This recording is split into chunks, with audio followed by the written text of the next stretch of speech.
Hello friends, जोहार। आप सभी का आपकी study.com में स्वागत है। तो चलिए हम लोग आज खोटा भाषा के अंतर्गत में कुछ नया पढ़ने जा रहे हैं। जैसे में क्या है, साहित्य की अन्य विधाएं। इसको पढ़ने से पहले हम आपको बता दें कि हमने खोटा भाषा के अंतर्गत छैयर कहानी संग्रह का जो भी हमारे सिलेबस जेएसएससी एग्जाम मतलब जेएसएससी का जो था सिलेबस में दिया हुआ था सचिवालय वाला, उसका हमने छैयर का कर लिया है और सोनमाटी का भी हमने कर लिया है। जैसे में कि उबार, ओ दीदा, अरहुप, तो ये सारे कहानियाँ आप वहाँ से जाके समझ सकते हैं, पढ़ सकते हैं। बहुत ही अच्छा तरीके से हमने सरल शब्दों में समझाने की कोशिश किया।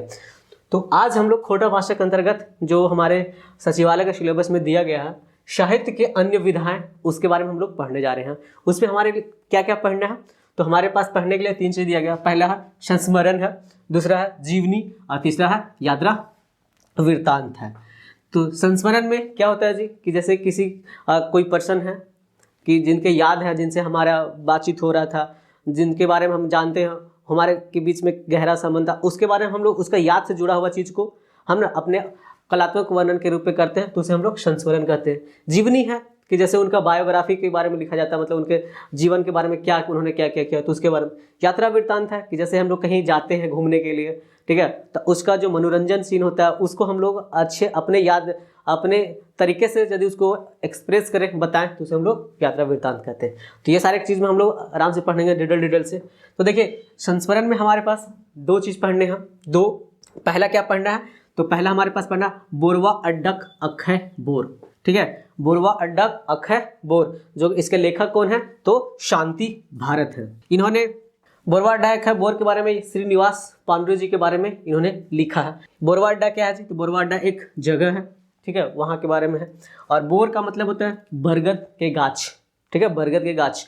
और अक्षय का मतलब होता है जीवंत, यानी अच्छा, यानी इस तरह से जो शांति भारत है वो एक बार श्रीनिवास पांडुरंग जी के साथ उनका जो मिलन होता है, बातचीत करते हैं, कहाँ पे, बरगद गाछ के नीचे, उसके बारे में यहाँ पे बताया गया। तो शांति भारत के साथ साथ उनके और दोस्त रहते हैं, शिवनाथ परमाणिक जी और बंसीलाल बंसी और शांति भारत, ये तीनों मिल करके बोरवा अड्डा में श्रीनिवास पांडुरंग जी के साथ बातचीत होता है। बातचीत के दौरान जो उनके याद होती है, उनके क्या क्या बातचीत होता है, तो वो इसमें लिखा गया बोरवा अड्डा अखय बोर में। तो इसका मतलब ये हुआ जी, इसके बारे में समझेंगे। दूसरा है उड़ गलक फुलवा रह गलक बांस। इसके लेखक जो है वो है गोविंद महतो जंगली जी, गोविंद महतो जंगली, जिनको इनको शॉर्ट में बोला जाता है GM जंगली, ठीक है, इनको GM जंगली भी बोल सकते हैं, गोविंद महतो जंगली। इन्होंने लिखा है किसके ऊपर, तो ये जो लिखा गया है आपका संस्मरण, ये है राधा कृष्णन के बारे में, ठीक है, राधा कृष्णन के बारे में, जिनके बारे में वो गोविंद जी जो महतो जंगली जी बताते हैं कि वो एक फूल के समान थे। कौन, तो राधा कृष्ण एक फूल के समान थे। जब उनका मृत्यु हो जाता है तो ही बोला कि उड़ गलक, यानी उनका जब मृत्यु हो जाता है तो बस केवल उनकी यादें रह जाती हैं, ठीक है। बास का मतलब उनकी यादें, उनके साथ जो उनका बातचीत हुआ था उसके याद जो था जंगली जी का और किनका, राधा कृष्ण का। तो वो तो फूल जो के समान थे राधा कृष्ण, उनका उड़ गया, यानी उनका मृत्यु हो गया तो उनकी यादें रह गया। तो ये इसमें लिखा गया, इसमें ये लिखे हैं। उसके बाद हमारे पास जीवनी में 2 पढ़ने जी। जीवनी में क्या क्या 2 पढ़ने हैं, तो पहला जीवनी है शेख भिखारी पर लिखा गया है, ठीक है। इसके लेखक हैं पारसनाथ महतो। शेख भिखारी के बारे में इन्होंने बताया कि कैसे वो ना हमारे आंदोलन में जो 1857 की क्रांति हुआ था, तो उसमें शेख भिखारी जी ने कैसे उनका रोल है, क्या क्या उन्होंने किया, कितने पहलवान थे वो, ठीक है, तो वो इनके बारे में बताया है। दूसरा है कि बड़का बुजुर्गा बिरसा। बड़का बुजुर्गा बिरसा लेखक कौन है, तो AK झा। इन्होंने बताया कि बिरसा मुंडा जो है वो 25 साल की उम्र में, उनका जब मृत्यु हुआ था तो 25 साल जीवन हुआ उनका कहा, तो वो 25 साल में वो 500 साल का काम करके गए, ठीक है। यानी एक वो तो एज तो उनका बहुत कम था, 25 साल का था, लेकिन उन्होंने जो काम किया वो बड़े बुजुर्गों से भी ज़्यादा किया। उनका जो अनुभव था वो बड़े बुजुर्गों से भी ज़्यादा का था। तो इन्होंने इस मतलब ये जीवनी में इन्होंने बहुत अच्छे तरीके से बताया है। हम लोग सारे इसको एक एक करके पढ़ेंगे। तो ये था कि बड़का बुजुर्गा, इसके लेखक कौन है, तो AK झा है। और इसमें लास्ट एक यात्रा वृत्तांत होता है, जिसमें दार्जिलिंग और गंगटोक की यात्रा के बारे में लिखते हैं कौन, तो लेखक डॉक्टर चतुर्भुज साहू। ये बताते हैं कि ये कैसे कैसे अपने ग्रुप के साथ, यानी स्टूडेंट लोग के साथ जाते हैं एक बार, कहाँ, तो दार्जिलिंग जाते हैं, और दार्जिलिंग के बाद फिर गंगटोक जाते हैं। तो उस यात्रा का अपने शब्दों में ये वर्णन करते हैं कि कैसे कैसे क्या क्या हुआ, क्या क्या उन्हें रमणीय सीन मिला, क्या क्या मनोरंजन वाला दृश्य हुआ, ये सारे चीज़ को आराम आराम से बताते हैं। कौन? तो डॉक्टर चतुर्भुज साहू, जो कि एक यात्रा वृत्तांत है। तो हमारे साहित्य की अन्य विधाएं जो है इसमें हमें इतने ही सारे पढ़ने जी। तो क्या क्या? पहले बोरवा अड्डा अखय बोर, दूसरा उड़ गेलक फुलवा रह गेलक बांस, तीसरा शेख भिखारी, ठीक है, ये जो क्या है जीवनी है शेख भिखारी का, इसका लेखक कौन है? पारसनाथ महतो। और बड़का बुजुर्गा बिरसा, लेखक कौन? ए.के. झा। ये और दार्जिलिंग और गंगटोक एक यात्रा, ये सारे जो है इसका ये एक बुक में लिखा गया। उस बुक का नाम है खोटा गद्य पद संग्रह, ठीक है, खोटा गद्य पद संग्रह, जिसका जो प्रकाशन हुआ था, पब्लिश हुआ था, ये कब? तो ये 1989 में। तो ये आपको डेट याद रखने, डायरेक्ट क्वेश्चन पूछा जाएगा कि जो उड़ गेलक फुलवा रह गेलक बांस कौन किताबें लिखल गेल है? तो आपको याद रखना खोटा गद्य पद संग्रह, इसका प्रकाशन कब हुआ था? तो 1989 में। तो इस तरह से क्वेश्चन पूछा जा सकता है इसमें। बड़का बुजुर्गा बिरसा, लेखक जो ए.के. झा, ये कौन सा किताब में लिखा गया है? तो खोटा पद संग्रह, इस तरह से। तो इससे बहुत सारे क्वेश्चन बन सकता है, तो आप लोग इसको आराम से समझने की कोशिश कीजिएगा, ठीक है।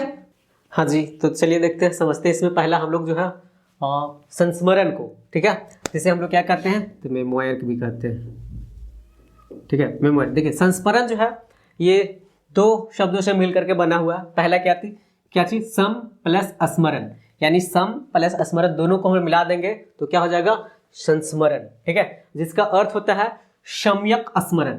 क्या हो गया? सम्यक यानी स्मरण, यानी समय के अनुसार स्मरण, यानी समय के साथ साथ जो हम लोग उसके साथ बातचीत किए हैं वो याद जो जुड़ा हुआ रहता है, उसी को हम लोग क्या कहते हैं? संस्मरण। देखिए इसको संस्मरण को हम लोग आगे से समझ सकते हैं कि स्मृति के आधार पर, यानी हमारे यादों के अनुसार, यादों के आधार पर किसी विषय या व्यक्ति के संबंध में लिखित किसी लेख या ग्रंथ को हम लोग क्या कहते हैं? संस्मरण कहते हैं। तो हमसे क्वेश्चन में यदि कभी पूछा जाएगा तो ये याद रखना है कि स्मृति के आधार पर किसी विषय पर या फिर किसी व्यक्ति पर या किसी संबंध में यदि लिखा हुआ कोई लेख है तो उसे हम लोग क्या कहेंगे? संस्मरण कहेंगे। ओके, हाँ, तो देखिए संस्मरण क्या है? संस्मरण लेखक के अतीत की अनेक स्मृतियों में कुछ रमणीय स्मृति, यानी रमणीय का मतलब होता है कुछ मनोरंजन जो हमारे उसे याद से जुड़ा हो जाता है, लेखक के साथ जुड़ा हो जाता है, तो उसको हम लोग कहते हैं। उनके अनुभूतियों को अपनी कल्पना, भावना या व्यक्ति की विशेषताओं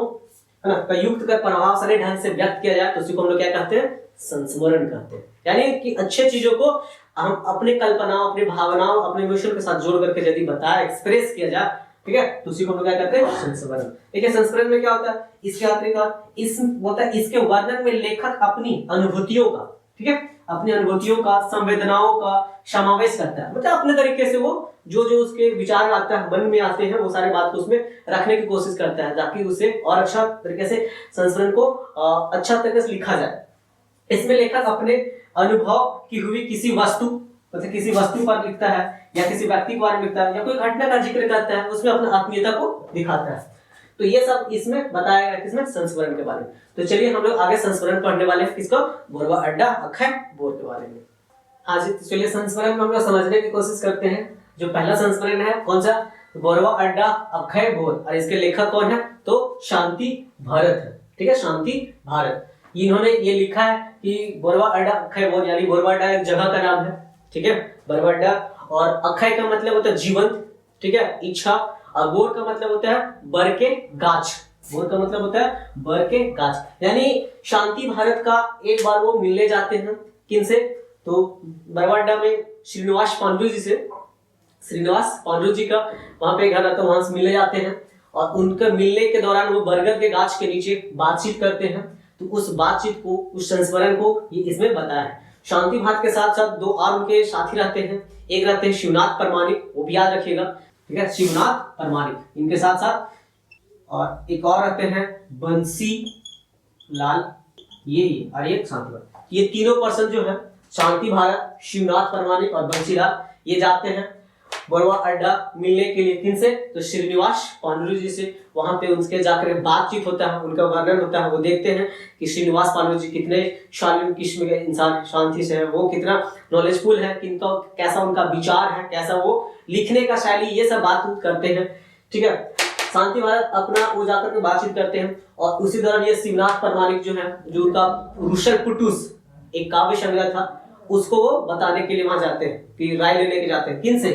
तो बोरवा अड्डा में श्रीनिवास पांडुजी से। तो ये संस्करण में ये बताने की कोशिश की है कौन? शांति भारत। और शांति भारत जब भी उनसे मतलब श्रीनिवास पांडुजी से उनका थोड़ा सा प्रेम था, अपूरी लगाव था, एक तरह से बोल सकते हैं, ज्यादा गहरा लगाव संबंध था, तो हमेशा वो आते जाते रहते, मिलते रहते थे उनसे। किनसे? श्रीनिवास पांडुजी। यही बात को ये इसमें बताने की कोशिश की है। तो ये सब हम लोग आराम से इसको समझने की कोशिश करेंगे पूरा लाइन से कि क्या क्या उन्होंने बताया। लेकिन उसके पहले हम लोग शांति भारत के बारे में थोड़ा सा परिचय जान ले, ताकि शांति भारत क्या है, कौन है। तो शांति भारत इनका लेखक का नाम हो गया शांति भारत। ओके, और इनका उपनाम है, कभी पूछा जाता है कि शांति भारत का उपनाम क्या है, तो उपनाम इनका पूछा जाएगा तो वो हो जाएगा भारत, शांति भारत। यानी इनका उपनाम क्या हुआ? तो भारत जी। इनका जन्म जो है क्या है, तो जन्म जो है वर्ष पूछा जाता है, तो जन्म याद रखिएगा 6 अप्रैल 1965 को हुआ था। कहां पर हुआ था? तो जन्म स्थान जो है उनका चौफांद गांव। चौफांद गांव कहां पड़ता है? तो चौफांद गांव ये बोकारो में पड़ता है। तो याद रखना चौफांद गांव में हुआ था, 6 अप्रैल 1965 को हुआ। किनका जन्म? तो शांति भारत का। मैं सारे पॉइंट को याद करा दूंगा, आप लोग खाली बस इसके साथ साथ जुड़े रहे, ठीक है। एक एक पॉइंट याद हो जाएगा, एग्जाम में कोई भी प्रॉब्लम नहीं आएगा। इनका बापेक नाम, नाव देखिए जो खोटा भाषा में इसको बोला जाता है नाम को, नाव। तो ये भी याद रखिए इनका बापेक नाम क्या था? तो कुजू महतो था इनका, ठीक है। इनका पिताजी का नाम क्या था? कुजू महतो। और माई का नाम क्या था? तो रत्नी देवी, ठीक है। इनका रत्नी देवी देखिए याद हो जाएगा। इनका जन्म कब हुआ था? 6 अप्रैल 1965 को। बाप का नाम कुजू महतो, माई का नाम रत्नी देवी, ऐसे याद रखिएगा। शिक्षा कहाँ हुआ था? तो शिक्षा इन्होंने किया था बीए एमबीए कंप्लीट किया था विनायक मिशन यूनिवर्सिटी। कहां से? तो विनायक मिशन यूनिवर्सिटी है तमिलनाडु में था, वहां से इन्होंने, ठीक है, बीए एमबीए किया। इनका पेशा जी ये क्या करते थे? तो पेशा था इनका बोकारो इस्पात कारखाना में, ठीक है, सुरक्षा निरीक्षक का काम करते थे, माने देख रेख करने का काम करते थे। सिक्योरिटी मतलब टाइप से कि कुछ हो रहा है या, तो उसमें ये काम करते थे, उनका ये पेशा था। अब आगे इनके कृतियों के बारे में पढ़ेंगे कि कौन कौन किताब लिखे हैं, तो समझते हैं। हाँ जी, आगे देखिए इनका जो कृति था, वो कृति में क्या क्या लिखे हैं? तो खोठा एकांकी। खोठा एकांकी इनका एक हर बहुत ही इंपॉर्टेंट कहानी है, एकांकी है, याद रखिए। फिर अगला इनका लौतन डहर। लौतन का मतलब होता है नया, और डहर का मतलब रास्ता, तो नया रास्ता करके इसके अच्छा बुक लिखे हैं ये, ठीक है, ये लौतन डहर। आगे है इसका बिलांदरी, जो कि एक क्या है? तो लोकगीत संग्रह है, जो कि तितकी पत्रिका में ये क्या प्रकाशित हुआ था। तितकी पत्रिका में ये बिलांदरी एक लोकगीत संग्रह है, जो कि बहुत फेमस है इनका, शांति भारत का, वो तितकी पत्रिका के माध्यम से प्रकाशित हुआ। माटी घरे चांद। माटी घरे चांद इनका एक कविता संग्रह है, ये भी पता। अच्छा, ये तितकी पत्रिका का अतिरिक्त एक आदिवासी पत्रिका में भी इनका कई मतलब खोटा कविता प्रकाशित होते रहता था। ये बोला ये जनजातीय एवं क्षेत्रीय भाषा विभाग रांची में सलाहकार भी है, और इनमें कई इनका जो किताब होता है उसका सलाहकार है। देखिए जी, शांति भारत जो थे वो बचपन से ही पढ़ने में मतलब बहुत जिज्ञासु थे, बहुत तेज थे। इनका कई भाषा में रुचि था, इसलिए क्या करते थे ये हिंदी में खोटा में कई मतलब किसी चीज को लिखते थे, जैसे नाटक हो गया, कविता हो गया, काव्य संग्रह, इस तरह से बहुत सारी चीज को ये लिखने की कोशिश करते रहते थे। कौन? शांति भारत। तो ये इनका संक्षिप्त में एक जीवन परिचय था जो हमने आपको समझाया। अब हम लोग आगे पढ़ने की कोशिश करते हैं बरवा अड्डा अखई बोल, ठीक है, जो कि संस्मरण है। देखिए खोटा में संस्मरण इस तरह से लिखा जाता है, ठीक है, कि संस्मरण याद, तो वो अभी हम लोग इसको समझने की कोशिश करेंगे। हाँ जी, तो चलिए इसको हम लोग समझने की कोशिश करते हैं। बरवा अड्डा अखई बोल जो लिखा गया किसके द्वारा? तो शिवनाथ परमानी के द्वारा लिखा गया है, उसको हम लोग समझने की कोशिश करते हैं। जिसमें कौन कौन है? तो शिवनाथ परमान, जिसमें श्रीनिवास पांडुजी के बारे में लिखा गया है, और इसके साथ में शांति भारत के साथ साथ तीन दो दोस्तार हैं। कौन कौन उनका? तो एक शिवनाथ परमानी और बंसीलाल पंछी, ये इसके बारे में समझते हैं। बोरवा अड्डा अखई बोल का मतलब हमने समझाया क्या था? बोरवा अड्डा जगह का नाम है, अखई का मतलब होता है कि जीवंत, और बोर का मतलब बर के गाछ। तो यानी कि बरवा अड्डा के पास जो शांति भारत, शिवनाथ परमाणिक और बंसीलाल बंसी का जो श्रीनिवास पांडुजी का जो बातचीत हुआ, जीवंत जो बातचीत हुआ, जो साथ में रह करके बातचीत किए थे, उसके बारे में ये बताया गया। तो इसका मीनिंग समझ में आ गया होगा, ठीक है। तो चलिए हम लोग कहानी को संस्मरण को समझने की कोशिश करते हैं। तो इसमें क्या? तो इसमें शांति भारत जी क्या बोलते हैं? स्टार्ट करते हैं।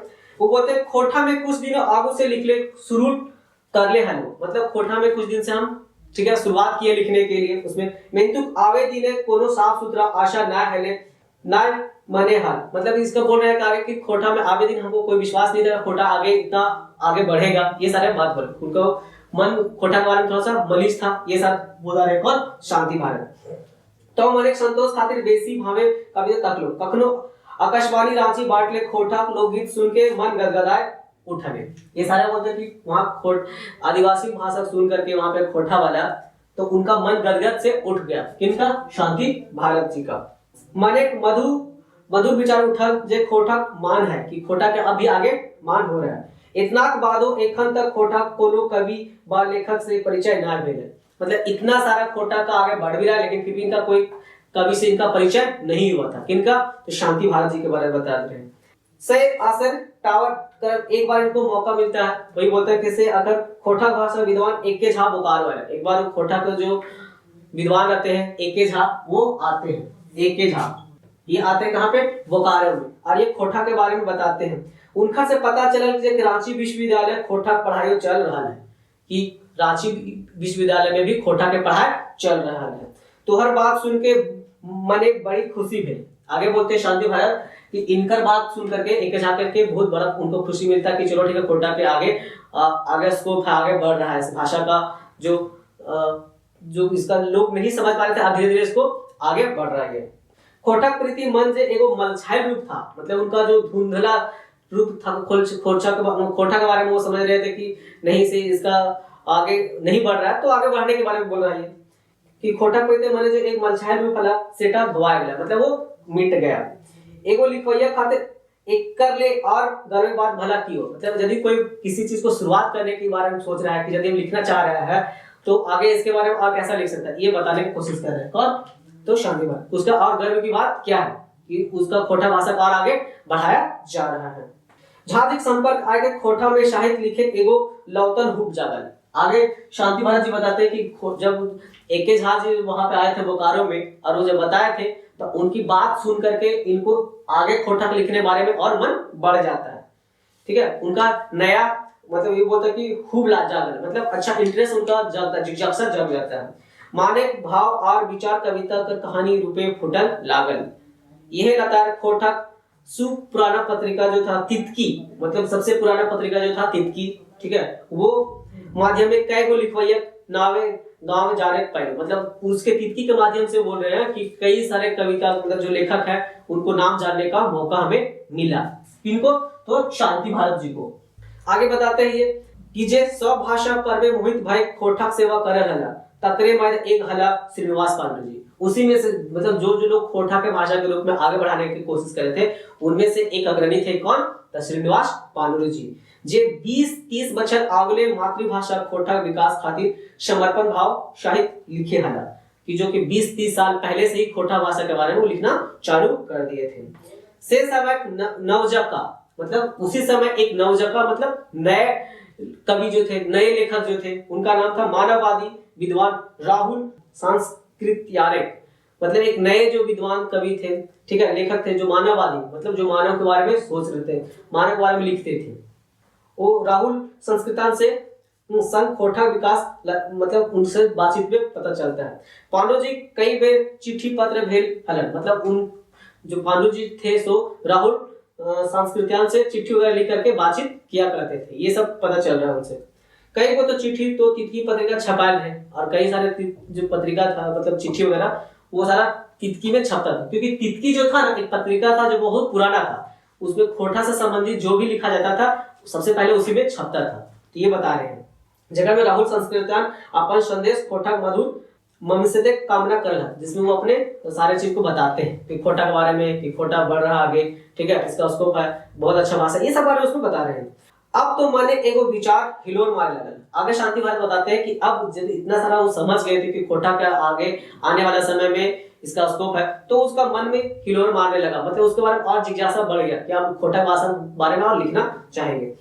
जे श्रीनिवास पांडु जी कदिया और कैसे मिला, अब उनसे ये भी होने लगा कि अब श्रीनिवास पांडु जी जो कि 30 वर्ष पहले शुरुआत किए थे लिखने, तो उनके बारे में कि अब उनसे कब मिले। किंतु कुछ दिनों एगो बेस मौका आई।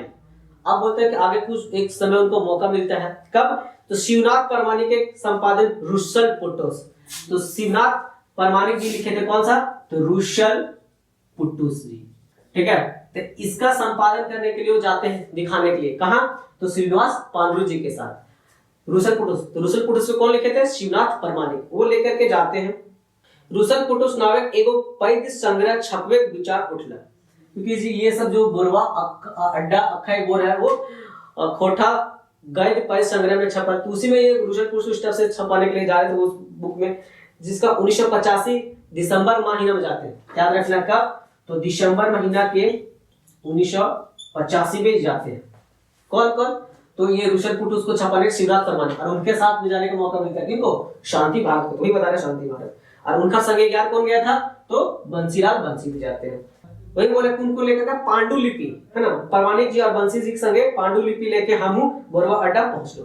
पांडुलिपि क्या होता है? जैसे रुसलपुटुस प्रिंट से पहले जो लिखा हुआ रहता है किताब कॉपी में या फिर इसमें प्रिंट होने से पहले जो चीज होता है उसको पांडुलिपि कहा जाता है जी, याद रखिएगा उसको, ठीक है। कि कोई भी बुक है प्रिंट होने से पहले यदि उसका लिखावट होता है तो उसको हम लोग पांडुलिपि करते हैं। तो पांडुलिपि लेके हम बोरवा अड्डा पहुंच लो। एक को दुकान पूछे हम पांडु जी घर पता कर ले, मतलब एक दुकान से हम लोग पता किए कि पांडु जी के घर कहाँ पर है। उनका बेटा अपन परिचय देलक, तो उनका बेटा के हम लोग अपना परिचय दिए, भी बताते अपना परिचय दिए। तो उनका बेटा बैठने के लिए बोले, ठीक है। वो बोलते हैं आगे कि तोहनी बैसा हम बाबूजी के डांट देंगे, मतलब आप लोग यहाँ पे बैठिए, हम बाबूजी के बुला देते हैं। कौन बोला? तो श्रीनिवास पांडु जी के बेटा। आगे शांति भारत बोलते हैं कि हम इन बैसली, मतलब वहां पे हम लोग बैठ गए, मने कत्ते रकम रकम विचार उठे लागल, कि हम लोग के मन में कितना सारा विचार उठने लगा और छाती धड़के लागल। मतलब उनका जो किसी, जैसे क्या होता है जी, हम लोग किसी पर्सन से यदि मिलने की कोशिश करते हैं और उनसे, तो हो सकता है कभी कभी मन में आने लगता है कि धड़कने उठता है कि कैसे हम उसको मिले, क्या वो हमें से पूछेंगे। इस सबसे मन में वही बता रहे शांति भारत, उनको क्या क्या मन में उठ रहा था, क्या क्या सोच रहे थे वो। तो ये कि उठे लागल और छाती धड़के लागल। एगो महान कवि दर्शन करे हुए, क्योंकि वो कवि जो थे क्या थे? श्रीनिवास पांडु जी खोटा के बहुत बड़े महान कवि थे, तो उनको मिलना है, इसलिए इनको पहले से जो हार्ट बीट चालू हो गया था, मतलब हृदय धड़कने लगा था, कुछ कुछ ऐसे बता रहे हैं।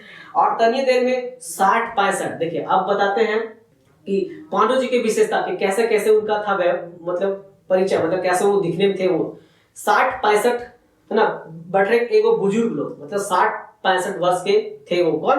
वो लोग घर भीतर से बाहर, घर से वो बाहर आते हैं। मुड़े कांचा और पाकल चूल्हे मेशर, आंखी चश्मा, टहने तक धोती, गाते गंजी और तकरे ऊपर एगो गामछा। यानी बोलता है कि बाल जो था उनको आधा कांचा था, आधा पक्का हुआ था। चूल का मतलब होता है बाल, तो जो बाल था उनका आधा कच्चा था और आधा पक्का हुआ था। चश्मा लगाए हुए थे और टहना तक धोती था उनका, मतलब घुटना तक उनका धोती था।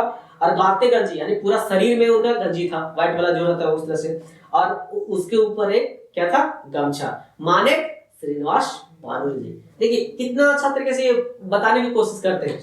कौन? शांति भारत श्रीनिवास पांडु जी के बारे में, कितना वो सिंपल आदमी थे, साधारण व्यक्ति थे, ज्यादा कोई हाई फाई नहीं थे, ये बताने की कोशिश कर रहे हैं वो कि बाल का कच्चा था, थोड़ा बहुत पक्का हुआ था, चश्मा था, ठीक है, गंजी पहने हुए थे, पूरा शरीर में इस तरह से, टहना तक धोती था। ये आगे शांति भारत बोलते हैं कि हम इन तीनों उनखर जोहार कर लिए। हम इन तीनों कौन कौन? तो शांति भारत एक, शिवनाथ परमानिक दो और बंसीलाल बंसी, तीनों उठ करके जोहार करते हैं। किनको? तो श्रीनिवास पांडु जी की। और जैसे ही ये जोहार करते हैं वैसने जवाब पाते भी हैं, वही बोलते हैं वैसने जवाब हम इन पाए भी। वैसने जवाब पहली, हमने धारी पांडु जी बैसला, यानी हम इनके धारी मतलब जैसे हम लोग तीन को इधर बैठ गए तो उनके जस्ट अपोजिट साइड वो बैठ गए, ताकि आमने सामने बैठ करके बातचीत करने चालू हो गए। बातें बातें में एक दूसरे के परिचय भेलक, मतलब एक दूसरे से जब बातचीत हुआ पांडु जी से और हमिन से, मतलब हमिन कौन कौन? वही शांति भारत, शिवनाथ परमानिक और बंसीलाल बंसी। तो हमने एक दूसरे से परिचय भेला और पांडु जी आवे के कारण पूछला, वही बोला कि आवे के कारण पूछला। तो हमिन कहले कि तोहर, शांति भारत बोलते हैं कि हमिन कि तोहर दर्शन करे आयल ही। किसको? शिवनाथ पांडु जी के। सहे उनखर एक बात एखनो अभी याद है, वही बोलता है कि उस समय का एक बात उनको याद है, जो कि पांडु जी बोलते हैं किसको? ये शांति भारत जी के, कि तोहनियो खोटा साहित्य सेवा करहा ईटा जाने बड़ी बेस लागल। कि तोहनियो जो खोटा भाषा के सेवा करहा, ये जान करके हमें बहुत खुशी लगा, बहुत अच्छा लगा। हम तो अपन जिंदगी खोटा भाषा खातिर समर्पित कर देले ही है। हमर रोपल खोटा पोहक जैसे अपन कलम करी पटाई के गाछ बनवक ईटा है हमर निवेदन बा। कि जिस तरह से हम खोटा रूपी एक पौधा को हम लोग बीज किए हैं, रोपे हैं, ठीक है, इसलिए हम आप लोग से निवेदन कर रहे हैं, ये पांडु जी बोलते हैं कि आप लोग से निवेदन कर रहे हैं कि इस खोटा रूपी जो पौधा को हम लोग बोए हैं उसको पटा के सिंचा करके उसको बड़ा करना, ये आप लोग का ठीक है, काम है, ये आप लोग का जिम्मेदारी है, यही हमार आपसे निवेदन है। ये पांडु जी बोलते हैं किन से, तो ये तीनों से। ठीक है, चलिए अब आगे समझते हैं। आगे शांति भारत बोलते हैं कि ये बात सुन करके पांडु जी से हमारा मन जो है वो भर गया, मतलब खुशी से। आगे बोलते भाई कि मान भर गए, सोच ले कि जे दिन खोटा भाषा सेवा कर लो बादो पांडु जी लौतन है ना परिया से कते आसान। मतलब कहने मतलब कि खोटा भाषा के वो 30 बछर यानी 30 साल से भी ज्यादा से सेवा कर रहे थे, कौन, पांडु जी। और वो बोल रहे कि नया परिया मतलब जो नया आने वाले जो पीढ़ी है, जो खोटा भाषा को लिखने वाले हैं, जो उसके जानकार हैं, उन सब के बारे में कि उनसे भी उनको कितना उम्मीद है कि खोटा भाषा का और आगे बढ़ाया जाए। आगे बोलते हैं शांति भरत कि आजकल दूगो कविता लिखे पर लोग अपन आपके महाकवि से कम ना बुझे। आगे बोलते हैं कि आजकल कोई भी यदि 2 कविता लिख लिया तो अपने आप को सोचता कि नहीं हम बहुत बड़ा कवि है, लेकिन वो बोलते हैं कि और हियाँ 20-30 बछर खोटक साहित्य लिख लो बात पांडु जी की कोनो गर्व ना है। कि खोटा जो भाषा के लिखने वाले हैं जो पांडु जी, वो 20-30 साल भी लिख दिए लेकिन फिर भी उनका कोई गर्व नहीं है, कोई घमंड नहीं है, कोई मतलब इतना साधारण व्यक्तित्व वाले इंसान है, कौन, तो पांडु जी। ये बताते हैं कौन, शांति भारत। आगे बताते हैं वो शांति भारत की कर्म कर्म बातचीत आगू बढ़ला, मतलब धीरे धीरे आगे बात बढ़ा। चाय पानी भेल, चाय पानी भी हो गया। बोर गाछक जुड़े बैस के खोटा साहित्यिक सागर हमनी उबू डुबू होवे लागली। यानी क्योंकि वो जो बातचीत हो रहा था वो बर गाछ के नीचे हो रहा था, तो वहां पे इधर उबू डुबू। यहाँ पे एक मीनिंग और ऐसा समझ सकते हैं जी कि इनका कहने का मतलब था शांति भारत के कि पांडु जी जो है वो खोटा भाषा के एक बरगद के रूप में है। कि जैसे क्या होता है कि ऐसा समझिए कि बरगद का पेड़ जो होता है वो क्या करता है कि छांव देता है, यानी जो भी उसके समक्ष जाते हैं, जो उसके नियर जाते हैं, जो उसके आजू बाजू जाते हैं, उन सारे को क्या करता है वो छांव देता है। उसी टाइप से यहाँ पे जो पांडु जी जो है वो खोटा भाषा के क्या है, बरगद के पेड़ के समान है, जिनके आश्रय में रह करके जो लोग भी कवि जा रहे हैं, जो भी छोटे छोटे लेखक जा रहे हैं, उन सबको क्या मिल रहा है, छाया मिल रहा है। तो यहाँ पे बोरवा अड्डा अखाई बोर का एक और मीनिंग आप समझ सकते हैं ऐसा कि बोर का मतलब हो रहा है यहाँ पे कि पांडु जी के लिए आया हुआ, कि पांडु जी है एक बरगद के पेड़ के समान है। तो कौन सा भाषा के लिए, खोटा भाषा के लिए। खोटा भाषा के लिए जो पांडु जी है एक बरगद पेड़ के समान है और उनके आसपास में ये सारे कवि लोग रह रहे हैं। तो ये बता रहे हैं, वही बता रहे हैं कि कोशिश की है कि हामनियो उनका साहित्यिक सागर में उबर डुबे लगे, मतलब उबका डुबकी लगाने लगे। ये बताते हैं कौन, शांति भारत। आगे बोलते कुछ सीखे खातिर और कुछ जाने खातिर हमरा बुझाइल जैसे 30 बछर खोटरक अतीत आज मानुष रूपे हमनिक नजरे प्रगट भेल है। ये बता दें कवि जी नाम परिचित पांडु जी पूछलिए कवि जी तो है कते कते दिन से खोटा साहित्य लिखा। आगे बोलते हैं कि कवि जी के नाम से प्रसिद्ध थे वो, ठीक है, इनको बोला गया है कवि जी के नाम से प्रसिद्ध है कौन, तो पांडु जी जो है श्रीनिवास पांडु जी, उनको कवि जी भी कहा जाता है जी। तो ये भी याद रखना है। ये आगे बोलते हैं कि कितने दिन से तू लिखे सब चालू कर ला, तुम्हें ऊपर बाटे तैकल कल। तब वो आगे बोलते हैं कि देखा हम तो खोटा में तखने से साहित्य लिखो ही जखन के सोच लेना है, कि हम तो खोटा में उस समय से लिखना चालू किए हैं जखन से कोई सोचना भी नहीं रहा था, यानी बहुत पहले से लिखे हैं। खोटा कविता लिखे जखन ककरो सुनत लिया तो हमरा पागल कह बुझतला, यानी कि यदि हम किसी को बोलते हैं कि हम खोटा में लिखते हैं तो हमको पागल कहता है, क्योंकि बहुत पहले से लिख रहे हैं। उसमें खोटा इतना पॉपुलर नहीं हुआ था, इतना लोग उसके बारे में नहीं जानते थे, उतना लोग उस खोटा के बारे में नहीं पढ़ते थे, उसी समय से लिखना चालू किए थे। ये बात है करीबन वही जी 1930 40 के 50 के बीच के बच्चर के बता रहे हैं। मानेक देशक आज़ादी आगू ले, मतलब उस समय, मतलब 1947 के पहले के बात के बता रहे हैं ये, ठीक है। हमार कलम चल हल, ये बात बताते हैं कौन, तो पांडु जी। हमने एक दोसर के मुंह ताके लागले, मतलब ये आपस में तीनों शांति भारत श्रीनाथ यहाँ पर में कि वाह जो कवि जी जो है श्रीनिवास पांडु जी इतना पहले से लिखते थे, बताइए यही सब ताकने लगे। कुछ में धर्मिक गाथा तो कुछ में मजूरे किसान एक जिंदगी दुख दर्द। आगे बताते हैं कि उनका जो लिखने का शैली था उसमें कभी धर्म के बारे में लिखते थे तो कभी किसान के दर्द दुख मजदूरी सब के बारे में लिखेगा। कविता कुछ लाइन एखनो हमार माने है और वो कुछ कविता को बताते हैं। मेंतु उगला लिखे रचनाक विषय बदल जाए। मोटा मोटी पांडु जी धार्मिक गाथा के कविता रूपे बेसी लिखल और वो कुछ कविता को सुनाते हैं। पांडु जी जो है कुछ कविता को सुनाते हैं, किसको, तो ये शांति भारत श्रीनाथ परमार इसको। लेकिन उनमें सबसे ज़्यादा जो उनको लगता है इन लोग को, वो जो पांडु जी जो है वो धर्म के प्रति ज़्यादा लिखते थे। किसके प्रति लिखते थे, धर्म के प्रति ज़्यादा लिखते थे। तो यही सब सोच करके एक बार इन शांति भारत उनसे पूछिए देते हैं कि कवि जी बताइए कि धार्मिक बाटे तोहर इतने टान काहे हो, कि धार्मिक बाटे तोहर इतना खिंचाव क्यों है, इतना झुकाव क्यों है धर्म के पीछे। तब पांडु जी थोड़ा सा गुस्सा करके बोलते हैं, राय के यानी गुस्सा करके बोलते हैं, बुझलियो तुहनियो झा जी के डहरे डहरल बा। यानी झा जी जो थे, एके झा, ये एक क्या थे, मानववादी कवि थे। ये धर्म से संबंधित कविता नहीं लिखते थे, धर्म से बातें नहीं करते थे। ये एक झारपात वैज्ञानिक थे, झारखंड से संबंधित, तो वो याद रखना। ये वैज्ञानिक भी थे। तो ये इनका जो था वो ट्रेडिशनल वाला बात पे नहीं है, इनको कुछ आगे वाला बात सोचते थे, मानव के हित वाला बात सोचते थे। तो वही बोले कि जानियो तो एके जी के बात पर चल गया। हमरो उनकर मानववादी विचार बड़ा बेस लागे है, मेन्तु जखन हम साहित्य लिखे हलु तखन के विचार देवे वाला नाय हल। ये बताते हैं कौन, तो श्रीनिवास पांडु, कि जखन हम लिख देना चालू करते थे साहित्य, उसमें हमको कोई विचार देने वाला नहीं था। खोटे साहित्य भंडार बढ़ावे खातिर हम मेघदूत और उद्भाषण करने के, ठीक है, उल्टा कर लो। उल्टा का मतलब अनुवाद किए, क्योंकि मेघदूत जो था जी, तो याद रखिएगा मेघदूत और उद्भाषण कर्ण ऐसे, ये सारे को ये अनुवाद करते हैं कौन, तो पांडु जी, ठीक है, किसमें, खोटा भाषा में। और खोटा भाषा का मान बढ़ावे खातिर हरिवंश राय बच्चन, जानकी वल्लभ शास्त्री, हंस कुमार तिवारी, रखम नवजक्का कवि मंच खोटा कविता पाठ कर लो। ये सब जो नए नए कवि थे उस समय, तो याद रखिएगा क्वेश्चन में पूछा जाएगा कि कौन कौन कवि के बारे में बोला गया है। तो हरिवंश राय बच्चन, जानकी वल्लभ शास्त्री, हंस कुमार तिवारी, ये सारे के बारे में जो कि नए नए कवि थे, उनके हम खोटा पाठ कर लो। हमारे विचार कम्युनिस्ट के हैं, कम्युनिस्ट के हैं, मतलब अब आगे बताते हैं कि हमारा विचार खाली धर्म के प्रति नहीं है, कम्युनिस्ट के भी है। ई कविता टा देखा, मतलब एक कविता बताते हैं, उसको पढ़ के सुनाते हैं। उसमें एक कविता लिखते हैं, बोलते हैं कि हे राम दिए ना पारले, एक प्यासल के एक बूंद पानी, और चले राम जगत पिपास मिटवेले। यानी बोलते हैं कि राम जो है कि एक किसी प्यासे को एक बूंद पानी नहीं दिया, और पूरा जो जगत को चले हैं पानी से प्यास मिटाने के लिए। तो इनका जो एक कविता है वो क्या है, जन कवि लगता है। शांति भारत बोलते हैं कि नहीं, ये जो कविता है कि हे राम दिए ना पारले, एक प्यासल के एक बूंदा पानी, और चले राम जगत पिपासा मिटावे, ये जो कविता है ये क्या है, जनवादी कवि, यानी जन को लेकर के, कि एक आदमी को प्यास नहीं बुझा पा रहे और पूरा हम चले हैं पूरा जगत को प्यास बुझाने के लिए। ठीक है, तो ये क्या कैसा कविता है, जन कवि। इनके बारे में समझते हैं। आगे बोलते हैं शांति भारत कि एगो जन कवि लागत जे खाम खाली देता भूत से मानुष के बोल मानत। यानी जो खाम खाली के मतलब जो आगे हट करके इस तरफ कि सवा एक ये बोला कि मतलब जो नया चीज को सोच रहे हैं वो पुराने वाला बातों पर नहीं जा रहे हैं।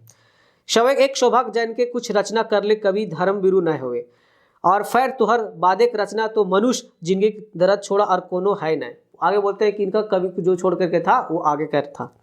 3-4 घंटा तक इन लोग का बातचीत होता। आगे बोलते हैं कि 3-4 घंटा साहित्यिक चर्चा बीत गया, तब वो मन एक साथ सिराय नहीं, तब वो इन लोग का जो मन का जो इच्छा था वो भी खत्म नहीं हुआ। हुंदे सूरज अपन ओलो समट डूबे लागल। ठीक है, यानी सूर्य का जो शाम था वो शाम हो गया था, वही बोला कि शाम का समय हो गया था। गोरखिया सब गाय गोरू ढुकवे लागल। गोरखिया मतलब जो जानवर चराने जाता है वो सब अपने जानवर को घर लेके आने लगा। हमने घर एक घूर गए, और हम इनके घर घूरे भी है क्योंकि वहीं रहना नहीं था। तखन पांडु जी और आवे के वादा दे के विदाई मांगलियन कि अब आगे फिर आएंगे, लेकिन अभी हमें जाने का, ठीक है, आज्ञा दीजिए। आवे के समय तुहर कहल बात अखनो आज बुझा है। तो आते समय पांडु जी एक बात बोले थे, किनको, शांति भारत के और ये शिवनाथ परमाणिक और बंसीलाल को। क्या बोलते हो कि देखा खोटा के ऊपर राजनीतिक चल रहा है, खोटा के ऊपर राजनीति चल रहा है। रांची क्षेत्रीय भाषा विभाग खोटा विकास देखे कुछ लोगन साइन छूटल है। मतलब यहाँ के लोग कुछ चाहते हैं कि खोटा भाषा को आगे नहीं बढ़ाए, तो ये राजनीतिक से आप लोग दूर रहिए। बड़ी दुखे खोटा साहित्य विकास भेल है, मतलब बोले बहुत दुख के साथ, ठीक है, खोटा का विकास होए लगल है। एकरा आगू बढ़ावे के भार तोहनिए कंधे पर हो। किनके, ये तीनों के कंधे पर है। हाँ, यही एग्जाम्पल देते हैं आगे कि डॉक्टर रामदयाल मुंडा की बड़ी नाम लेते हो, कि रामदयाल मुंडा जो है वो क्या है कि रामदयाल मुंडा की बड़ी नाम लेते हैं। वो बोलते हैं कि खोटा भाषा में उनको बढ़ाने का बहुत रोल है। आगे आते हैं रूसल पुटुस के पांडुलिपि। तो रूसल पुटुस के पांडुलिपि जो लेके गए थे उनके पास, भाई रूसल पुटुस के पांडुलिपि देखे तोहर खुशी ठेकान ना हेलो, और खुशी मने अपन सलाह दे ले। तो हमने आपको बताया था कि रूसल पुटुस कौन लिखा था, ये तो शिवनाथ परमाणिक द्वारा लिखा गया था। अरे पांडुलिपि होता है कि कोई भी किताब है प्रिंट होने से पहले यदि उसको रखा जाता है उसको तो कहा जाता है उसको पांडुलिपि। आगे वो बोलते हैं शांति भारत कि जखन हम इन बोरवाडा से चलो, मतलब वहाँ से जब श्रीनिवास पांडु जी से विदाई लेके घर अपन आने के लिए चले, हाँ वही वो चलो, तखन मधुर मने पांडु जी विदाई दिला। तखन उसमें मने मन मतलब मधुर ठीक है, अच्छे तरीके से उन्होंने हमको विदाई दिया। गोहरे डा है ना, पूरा गोटे डहर मतलब पूरा रास्ता में हम इन अंधरे लहर मातल रहली और मुँह अंधरा ले घर बोले। मुँह अंधरा मतलब रात हो गया था उन लोग घूमते घूमते, तो वही लोग उनको मिल करके आते आते पूरा अंधेरा छा गया था, तो वो वापस आते हैं। तो उनका एक भाग खत्म होता है जी, आगे आर फिर लिखते हैं वो, तो यहाँ पे एक भाग खत्म हो गया। आगे लिखते हैं फिर वो कि हमरा जखन फुर्सत मिलतल श्रीनिवास पांडु से भेंट करें चल जितलो। कि शांति भारत बोलते हैं कि जब भी उनको फुर्सत मिलता था वो श्रीनिवास पांडु से मिलने के लिए चल जाते थे। सभे खबर सुन के उनकर आनंद कोना सीमा न लगे, और उनका जो खबर उबर सुन करके उनका खुशी का ठिकाना नहीं रहता। किनको? श्रीनिवास पांडु जी का, कि ये हमेशा शांति भारत इनसे मिलने के लिए जाया करते थे। किनसे? श्रीनिवास पांडु जी से। एखन तक हम उनकर से 2-3 बार मिल चुकल थे। कितना? तो 2-3 बार, याद रखिएगा कि 2-3 बार ये सब मिल चुके थे। कितना बार? 2-3 बार। कौन? शांति भारत। किनसे? श्रीनिवास पांडु जी से मिल चुके थे। 1986 में बोल रहा है कि खोटक रजत जयंती हुआ था। खोटा रजत जयंती, रजत जयंती यानी 25 साल के बाद खोटा का जो सेलिब्रेशन हो रहा था, यानी कि खोटा का 25 साल उसमें हो गया था। अब सारे पांडु जी का अभिनंदन करल गए, उसमें इनका पांडु जी का जो था अभिनंदन किया जाता है, स्वागत किया जाता है। सह समय उसी समय कई गो फोटो हमने उनकर संगे खींचा। तो ये भी क्वेश्चन पूछा जा सकता है कि शांति भारत, शिवनाथ परमाणिक, बंसी जो है श्रीनिवास पांडु जी के संगे कब फोटो खिंचाइले था? तो कब फोटो खिंचाइले था? जब उनको, ठीक है, अभिनंदन किया जा रहा था। श्रीनिवास पांडु जी को अभिनंदन किया जा रहा था। कब? तो 1986 में। उस समय तीनों मिलकर के फोटो खिंचाते हैं, किनके साथ? तो पांडु जी के साथ। ये भी क्वेश्चन याद रख सकते हैं जी। आगे बोलते हैं कि कुछ दिन बाद जखन शिवनाथ परमाणिक के एक मधुर काव्य खंड, ठीक है, दामोदर कोराय। देखिए दामोदर कोराय की बात आ रहा है, दामोदर कोराय भी हम लोग को पढ़ना है, ठीक है, सचिवालय के सिलेबस में। तो वो दामोदर कोराय लेकर के जाते हैं। पहले कौन लेकर गए थे? तो रूशन पुटुस। दूसरा बार कौन लेकर जाते हैं? तो दामोदर कोराय। कौन?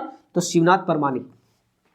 कोराय छाप रहा है। तो एक दिन पांडु जी थके बना पैलियन, तो उसी समय उनके जब मिलते हैं वो, हमार मन नाई मानल अर ताता ताही बरवाडा पहुँच लो। उसी समय वो शिवनाथ परमाणिक जो है चले जाते हैं, ठीक है, शांति भारती से लेकर के किको दामोदर कोराय के लिए बरवाडा पहुँच लो। देख लिया जो उनका गोड़ हाथ फूल गया है। उनका गोड़ हाथ क्या हो गया? पूरा फूल गया, क्योंकि ओल्ड थे, तबियत खराब था, पूरा फूलने उलने लगा था। हाल चल पूछल बाद दामोदर कोराय के खबर दिलियन कि दामोदर कोराय छापे वाला है, ये सब बात बताते हैं। आनंद में तोहे कहले एखन हम नाई मरबो, और उसमें बोलते हैं कि हम नाई मरबो, हल दिल हवे दरकार नहीं है, मतलब आपको दिल छोटा करने की जरूरत नहीं है। तोहिनी कृति और दामोदर कोराय के छपल बादे हम मरबो, यानी जब तक तोहिन के कृति जो हो लिखल वो छप नहीं जेतो तब तक हम नाई मरबो। ये बात बताते हैं श्रीनिवास पांडु, ठीक है, कि तोहिन के दिल छोटा करे के जरूरत नहीं हो, हम नाई मरबो। इतना कहल बात तोहर आखी एगो अजुगत विश्वास हम देखे लगलो। बोला कि उनके इस बात को सुन करके अजीब विश्वास आने लगा था। किनके आंखों में? तो पांडु जी के आंखों में। और सही विश्वास है कि, और वो विश्वास को लेकर के 2 टिप का लोर तुहर आँख ले भुइयाँ गिर पार लो, और उनका 2, ठीक है, 2 टुक लोर करने में 2 बूंद लोर नीचे गिर गया था, यानी उसका विश्वास का लोर था उनका, ठीक है। किनका? तो पांडु जी का। किनके ऊपर? तो शांति भारत, श्रीनिवास परमाणिक और बंसीलाल ये सब के बारे में बता रहे हैं कि उनका विश्वास, क्योंकि उसमें वो कौन सा किताब लेकर जाते हैं? दामोदर कोराय को लेकर जाते हैं। हमरा बुझावल जैसे कि कभी माने कोनो विषाद है बा कोनो दुख में तू खमर कांचा मन बुझे नहीं पारल। वही कि बोल रहे हैं कि उनका मन में कुछ था लेकिन ये बात समझ नहीं पाए। कौन? तो शांति भारत। उनके जो आंसू आने के पीछे कारण था ये चीज़ को समझ नहीं पाते हैं। शायद इन्हें पांडु जी पासे हमरो सबले बेसी सुख बुझाल। उसी दिन इनको बोलते हैं कि सबले सुख बुझाल। तो क्वेश्चन ये भी पूछा जाता है कि शांति भारत को सबसे ज़्यादा किस दिन खुशी होता है? तो वही दिन जिस दिन वो दामोदर कोराय के बुक के लेकर जाते हैं और उनको वो बताते हैं। बोलता कि अब आगे बोलते हैं कि शायद दिन पांडु हमार सबले बेसी सुख बुझाल अशु गात रहलो कि बाद वो हमार कैगो कविता सुनला। मतलब वो बोल रहे आगे बताते हैं कि कभी उस समय कि पांडु जी की तबीयत खराब था, ठीक है, वो अच्छे नहीं थे, फिर भी इनका बहुत सारे कविता को सुनते हैं, ठीक है, शांति भारत की कविता को बहुत सारे वो सुनते हैं। उनकर सबले बड़ गुण हलन जे बुजुर्ग रहलो बाद भी केकरो लेकार नहीं मारा थे। मतलब वो कभी भी उतना बुजुर्ग भी थे क्योंकि ज़्यादा एज के हो गया था, 85-86, उस समय भी 60-65 से भी ज़्यादा, तो उस समय भी वो किसी को भी रेकार नहीं मारते थे कि ये कभी है तो उनको ऐसे बोलेंगे, नहीं, सबको वो रिस्पेक्ट देते थे, आदर देते थे, ठीक है। ये बात उनको अच्छा लगता था। किनको अच्छा लगा? शांति भारत जी को। आगे वो बोलते हैं कि गोटे दिन उनकर पास रहल बात जखन हम घर आवे लगलो तखन भाव विभोर भय के हमरा कहला कि पता ना तोहर से हमार इतने प्रेम काहे हो, केकर से, शांति भारत से बोलते हैं। कौन, पांडुरंग जी। ये पता ना है तोहर से हमार इतने प्रेम काहे, तोहर आयल हमर मन हलुक भय जा है, तोहर जखन मन कर तो हमर ठीन चैन अइहा, सबे खबरों पाइक और बातों होवत। तो ये पूछा जा सकता है कि जी ये वाक्य के कहला, तो ये वाक्य कौन बोलता है, पांडुरंग जी बोलते हैं। किससे, शांति भारत से, कि पता नहीं तोहर से हमारे इतना काहे प्रेम हो, ठीक है, तोहर से इतना लगाव हो, हमारे इतने प्रेम, तू आवो हाथ हमार मन हलुक हो जा है, इसलिए तू जब भी तोहर पास समय मिलतो तू आते जाते रहिए और हमारे से मिलते रहिए, ठीक है। पांडुरंग जी बोलते हैं किससे, शांति भारत से। तकर बाद हम पार घूर आइलो, और उसके बाद वो घर चले जाते हैं अपन, ठीक है। और उसके बाद फिर उनसे कभी भी भेंट नहीं हो पाता है, वही बोलते हैं शांति भारत। उसके बाद हमको फिर कभी भी पांडुरंग जी से भेंट नहीं हो पाता। एकाएक दिन अखबार खबर देख लियो जो खोटा भाषा के महान कवि, ठीक है, सिराय गेला, ठीक है। और वो दिन था कब, तो वो था 7 अक्टूबर 1986। ये डेट याद रखिएगा जी पांडुरंग जी का। तो पांडुरंग जी का पूरा एक हम लोग जीवनी देखेंगे, जिसमें उनको जानेंगे कि जन्म कब हुआ था, उनका मृत्यु कब हुआ, ये पूरा एक हम लोग अच्छा से उनका जीवनी को पढ़ेंगे अगले कभी क्लास में, ठीक है। तो अभी याद रखिए इनका कि 7 अक्टूबर को क्या हुआ था, इनका मृत्यु हो जाता है। तो वही बोला कि हमरा ऐसा बुझाल जैसे खोटा साहित्य एगो जुग जितवा सूरज पहाड़े पारे सब दिन खातिर नुकाए गए। तो देखिए ये भी क्वेश्चन पूछा जा सकता है कि जुग जितवा सूरज पहाड़े पारे सब दिन खातिर नुकाए गए, ये के कहला, तो शांति भारत कहते हैं। केकर बारे में, तो निवास पांडुरंग जी के बारे में, श्रीनिवास पांडुरंग जी के, कि वो एक थे जो थे बहुत बड़े आदमी थे जो कि पहाड़ के पीछे छुप गए जब उनका मृत्यु हो जाता है तब। पांडुरंग जी अपन दियल वादा बिसार दामोदर कोरा के पहले छपे पहले चल बसले, यानी वो बोल रहा है कि जो पांडुरंग जी जो वादा किए थे कि दामोदर कोरा जब तक नहीं छपेगा हम नहीं मोड़बो, तो इनके दिल छोटा करे नहीं हो, लेकिन वो अपन वादा को तोड़ करके चले गए, ठीक है, क्योंकि वो छप। इसका मतलब है कि इनका डेथ कब हुआ था, मृत्यु हुआ था 1986 में, तो दामोदर कोरा कब छपा था, तो 1986 के बाद में छपता है। ये भी याद रखिएगा जी, कभी क्वेश्चन भी ऐसा भी बन सकता है। आज श्रीनिवास पांडुरंग हमने बीच ना है, आगे बोलते हैं कि आज श्रीनिवास पांडुरंग हमारे पास नहीं है, मेंतु हिंदी और खोटा साहित्य को उनका सेवा अमर रहता है। लेकिन उनका द्वारा जो लिखा गया जो हिंदी का खोटा है, ठीक है, वो अभी भी हमारे बीच में क्या है, अमर है। तो हर 12 सत्यक दिया जुग जुग तक समाज के इंजोर करता है। और बोल रहे कि आपके द्वारा जो ये जलाया गया दिया था खोटा भाषा को बढ़ाने के सेंस में, वो अभी आगे तक भी चलता रहेगा। तो ये कहाँ एथी था जी, एक संस्मरण था जो कि बोरवा अड्डा अक्षय बोर के बारे में लिखा गया था।